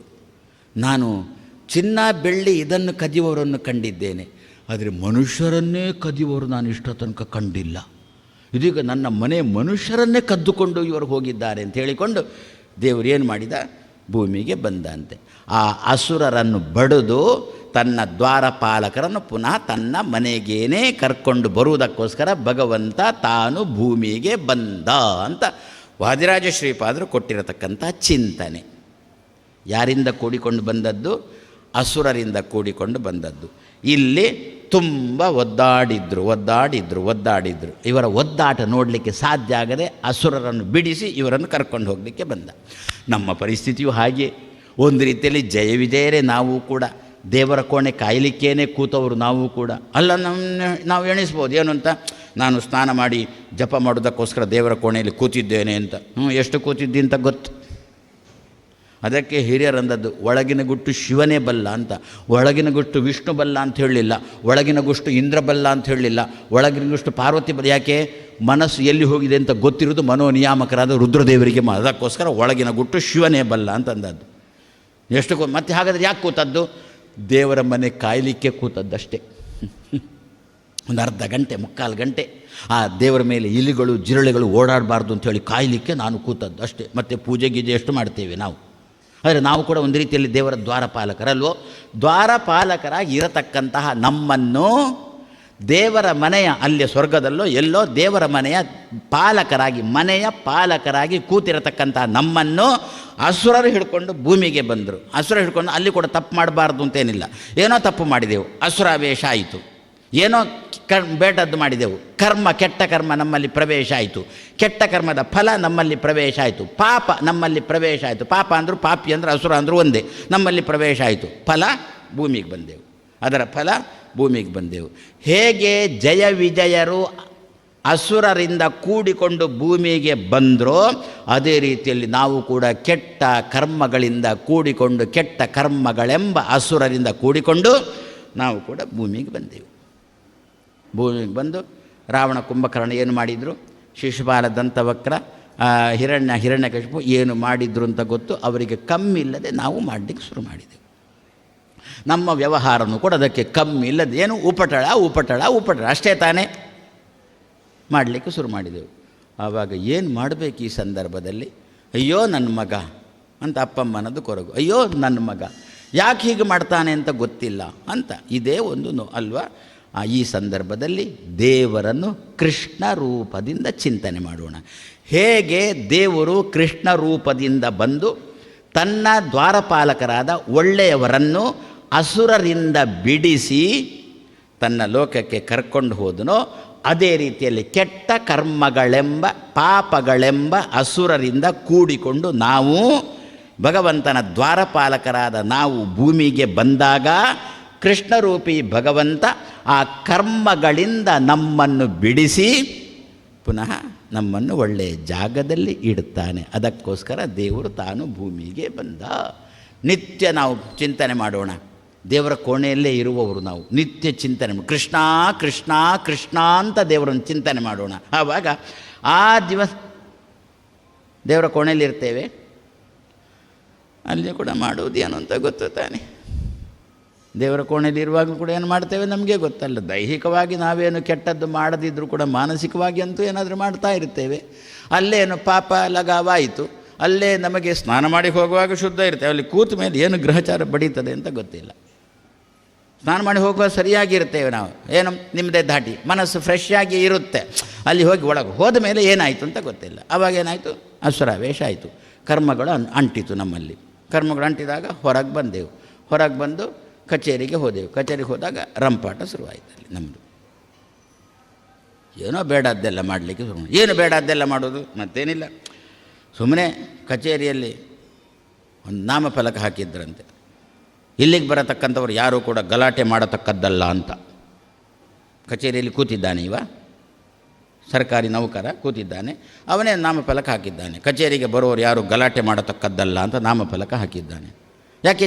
ಕೆಲವರೆಲ್ಲ ಜನಗಳು ಬಂದಲ್ಲಿ ಗಲಾಟೆ ಮಾಡ್ತಾರೆ, ಅದಕ್ಕೋಸ್ಕರ ನಾಮಫಲಕ ಹಾಕಿದ್ದ. ಅದರ ಕೆಳಗೆ ಗುಂಡ ಬರೆದ ಅಂತೆ. ಏನು ಅಂತ? ನಮ್ಮ ನಿದ್ದೆಗೆ ತೊಂದರೆ ಆಗುತ್ತೆ ಅಂತ ಬರೆದ ಅಂತ. ಕೆಲವರು ನನ್ನ ಹತ್ರನೇ ಹೇಳಿದ್ದುಂಟು. ಏನು ಅಂತ? ಸ್ವಾಮಿ, ಏನು ರಾಜಾಂಗಣದಲ್ಲಿ ಹೆಚ್ಚು ಗಟ್ಟಿಯಾಗಿ ಮಾತಾಡಬೇಡಿ, ಯಾಕೆಂದರೆ ನಮ್ಮ ನಿದ್ದೆಗೆ ತೊಂದರೆ ಆಗುತ್ತೆ. ನಾವು ನಿತ್ಯ ರಾಜಾಂಗಣಕ್ಕೆ ಬರ್ತೇವೆ, ನಮ್ಮ ನಿದ್ದೆಗೆ ತೊಂದರೆ ಆಗುತ್ತೆ, ಆದ್ದರಿಂದ ಗಟ್ಟಿ ಮಾತಾಡಬೇಡಿ, ಸ್ವಲ್ಪ ಮೆಲ್ಲ ಮಾತಾಡಿ. ಅದೇ ರೀತಿಯಲ್ಲಿ ಕಚೇರಿಯಲ್ಲಿ ಬರೆದಿತ್ತು. ಏನು ಅಂತ? ಗಲಾಟೆ ಮಾಡತಕ್ಕದ್ದಲ್ಲ. ಅದರ ಕೆಳಗೆ ಇವ ಬರ್ದ ಏನು ಅಂತ? ನಮ್ಮ ನಿದ್ದೆಗೆ ತೊಂದರೆ. ನಮ್ಮ ನಿದ್ದೆ ಅಂದರೆ ನೌಕರ ನಿದ್ದೆಗೆ ತೊಂದರೆ ಬರುತ್ತೆ. ಇದೇ ಸಾಕಲ್ವ ಒಂದು ಕೆಟ್ಟ ಕೆಲಸ ಅಂತ ಹೇಳಿಕೊಂಡು ಅಂಟಿತ ಪಾಪ ಅಂಟಿತ ಅದರ ಪ್ರಭಾವ ಎಲ್ಲ ಕಡೆ ಶುರುವಾಗುತ್ತಾ. ಆದರೆ ಯಾರನ್ನು ಬೇಡಬೇಕು? ನಿದ್ದೆ ಮಾಡದಿರುವಂತೆ ಆ ನಿದ್ದೆ ಮಾಡಲಿಕ್ಕೆ ಬೇಕಾದ ಕೆಟ್ಟ ಕರ್ಮವನ್ನು ನಮ್ಮಿಂದ ಬಿಡಿಸಬೇಕು ಅಂತಾದರೆ ಕೃಷ್ಣನನ್ನು ಬೇಡಬೇಕು ಅಂತ. ಪ್ರತಿ ದಿವಸ ಕೃಷ್ಣನ ಬೇಡೋಣ. ಆವಾಗ ಎಲ್ಲಿ ನಿದ್ದೆ ಬರಬೇಕೋ ಅಲ್ಲಿ ಮಾತ್ರ ಬರುತ್ತೆ, ಎಲ್ಲಿ ನಿದ್ದೆ ಬರಬಾರ್ದು ಅಲ್ಲಿ ನಿದ್ದೆ ಬರೋಲ್ಲ. ಎಲ್ಲಿ ಯಾವ ಕೆಲಸ ಮಾಡಬೇಕು ಅಲ್ಲಿ ಆ ಕೆಲಸ ಮಾತ್ರ ಮಾಡಲಿಕ್ಕೆ ನಮ್ಮಿಂದ ಆಗುತ್ತೆ. ಅದೇ ರೀತಿಯಲ್ಲಿ ತನ್ನ ದ್ವಾರಪಾಲಕರಲ್ಲಿ ಅಂಟಿಕೊಂಡಿರುವ ಕೆಟ್ಟತನವನ್ನು ಅವರಿಂದ ಬಿಡಿಸೋ ಪ್ರಾರಬ್ಧವ, ಕೊಂಚ ಮಾಡೋ ಪ್ರಾರಬ್ಧ ನಂಬಿದೇ ಮುಖ್ಯ ಪ್ರಾಣ. ನಿತ್ಯ ಮುಖ್ಯ ಪ್ರಾಣ ನಾವು ಹಾಡ್ತೇವಲ್ಲ, ಪ್ರಾರಬ್ಧ ಸ್ವಲ್ಪ ಕಮ್ಮಿ ಮಾಡೋ. ಎಂಥ ಪ್ರಾರಬ್ಧ? 2 ಪ್ರಾರಬ್ಧ ಉಂಟು. ಏನು? ಒಂದು ನಮ್ಮ ಬಾಯಿಂದಲೇ ಬರುತ್ತೆ, ಅಯ್ಯೋ ನನ್ನ ಪ್ರಾರಬ್ಧವೇ ಅಂತಲ್ವೋ, ಇಂತಹ ಪ್ರಾರಬ್ಧ ನಮ್ಮಿಂದ ಬಿಡಿಸು ಅಂತ ಅವನಲ್ಲಿ ಬಿಡೋದು. ಅದು ಬಿಟ್ಟು ಮನೆಗೆ ಅತಿಥಿಗಳನ್ನು ಕರೆದಿದ್ದೇವೆ, ಒಳ್ಳೆ ಊಟ ಹಾಕಿದ್ದೇವೆ, ಒಳ್ಳೆ ದಕ್ಷಿಣೆ ಕೊಟ್ಟಿದ್ದೇವೆ, ಅವರು ಉಂಡು ಹೋಗುವಾಗ ನಮ್ಮನ್ನು ಚೆನ್ನಾಗಿ ಹೊಗಳಿದ್ದಾರೆ, ಆವಾಗ ಅಯ್ಯೋ ನನ್ನ ಪ್ರಾರಬ್ಧವೇ ಅಂತ ಯಾರು ಹೇಳಲ್ಲ. ಮತ್ತು ಏನೋ ನನ್ನ ಒಳ್ಳೆಯ ಪ್ರಾರಬ್ಧ, ಏನೋ ನನ್ನ ಒಳ್ಳೆಯ ಕರ್ಮ, ಆದ್ದರಿಂದ ಹೀಗೆ ಮಾಡಿದ್ದು. ಹಾಗೆ ಯಾವಾಗ ಒಳ್ಳೆಯ ರಾಗದಿಂದ, ಇನ್ನು ರಾಗ ಅಂದರೆ ಅವ ಅಲ್ಲ, ಒಳ್ಳೆಯ ರೀತಿಯಲ್ಲಿ ಯಾವಾಗ ನಮ್ಮ ಬಾಯಿಯಲ್ಲಿ ಒಳ್ಳೆಯ ರೀತಿಯನ್ನು ಒಳ್ಳೆಯ ಪ್ರಾರಬ್ಧ ಅಂತ ಬರುತ್ತೋ ಅಂಥ ಕರ್ಮ ಇರಲಿ. ಅಯ್ಯೋ ನನ್ನ ಪ್ರಾರಬ್ಧವೇ ಅನ್ನತಕ್ಕಂಥದ್ದು ಯಾವಾಗ ಆ ಮಾತು ಬರುತ್ತೋ ಅಂತಹ ಕೆಟ್ಟ ಕರ್ಮಗಳಿಂದ ನಮ್ಮನ್ನು ಬಿಡಿಸಿ ಪುನಃ ನಮ್ಮನ್ನು ಭಗವಂತನ ಜೊತೆಗೆ ಸೇರಿಸುವುದಕ್ಕೋಸ್ಕರ ಸದಾಕಾಲ ಕೃಷ್ಣ ಕೃಷ್ಣ ಕೃಷ್ಣ ಎನ್ನುವ ಚಿಂತನೆ ಮಾಡಬೇಕು ಅಂತ ತಿಳಿಸುವುದಕ್ಕೋಸ್ಕರ ಭಗವಂತ ತಾನು ಜಯ ವಿಜಯರು ಭೂಮಿಗೆ ಬಂದಾಗ ತಾನೂ ಕೂಡ ಭೂಮಿಗೆ ಬಂದ ಎಂಬಲ್ಲಿಗೆ ಇಂದಿನ ಮಾತನ್ನು ಮುಗಿಸ್ತಾ ನಾಳೆ ಸಾಯಂಕಾಲ 6 ಗಂಟೆಗೆ ಪುನಃ ಸೇರೋಣ.